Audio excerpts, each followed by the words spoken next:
Hello, doll friends. Well, it's that time of the year when we all go out and we shop for presents for our friends. Um, Many times with friends, I've been sitting around and we've said, I wonder what it was really like in a 19th century French toy shop, um, En Bleu or Le Samaritain or any of those wonderful emporiums of treasures. Well, in the Nunez collection, they have Maison Suzette, and they sell toys and dolls. This amazing display was inspired by Nunez, who was originally a graphic designer, and he informed Susan that she needed to have a toy shop.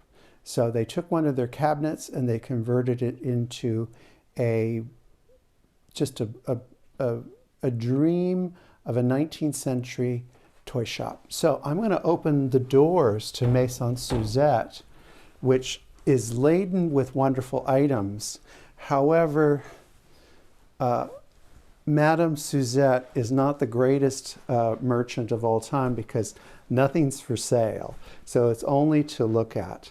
So you can see how it is set up is the bébés are the consumers and the children, and the small dolls are actually the bébés and the poupées.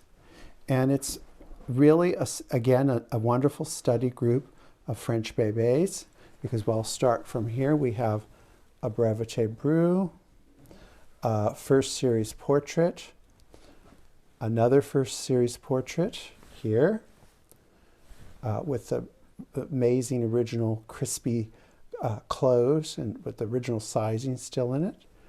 Another first series portrait, a second series portrait, a kind of a well-known Bru, kind of a famous one from magazine articles from long ago, and an early round-faced Steiner.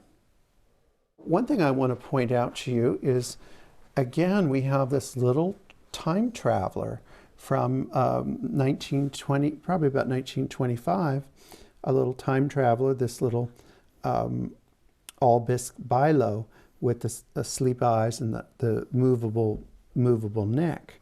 Even though she is of another time frame, it absolutely works. And we actually have room for a few more baby dolls.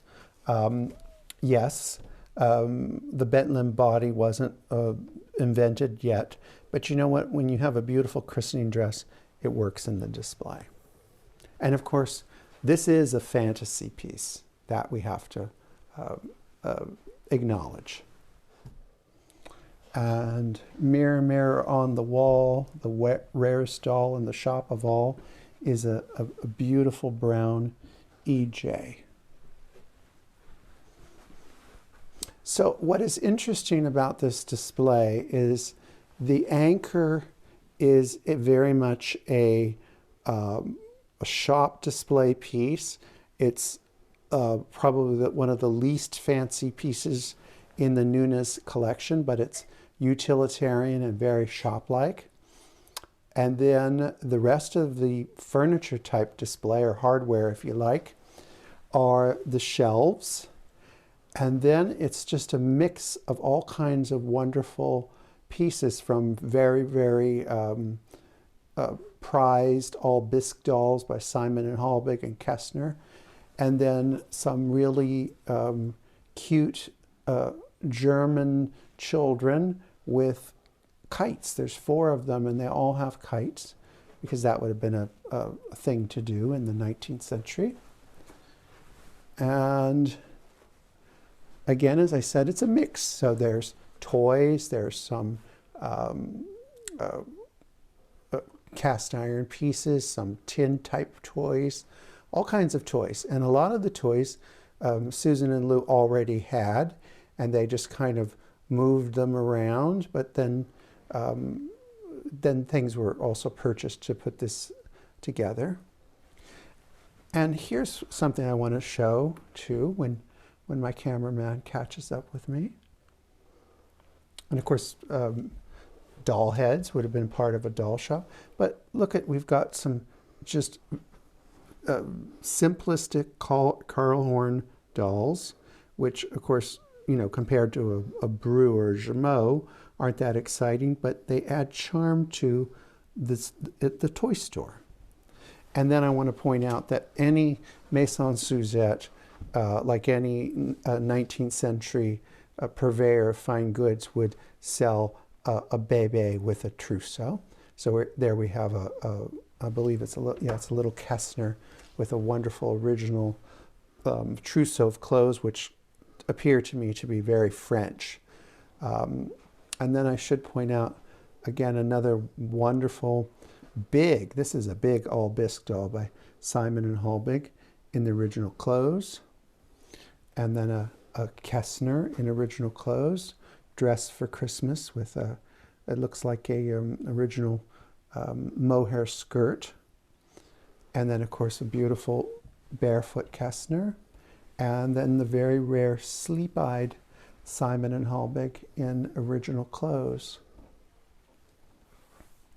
But it's just kind of a wonderful thing. So say if you want to figure out how to display your bébés and your small dolls and a mix of things. Sometimes I wouldn't think a Bru and a Carl Horn doll would go together, but in this kind of creative, imaginative display, it absolutely works. And the thing about it is, we could get some more stock into this store to really get it merchandised. So I hope this gives you a wonderful idea. And again, these are not that deep of shelves. So anybody could, with a little bit of hard work, a little bit of creativity and imagination, you could make your own wonderful 19th century toy store. And I will tell you that people that have come to view this display have really been enchanted with it. So, friends, we will see you later. Bye-bye.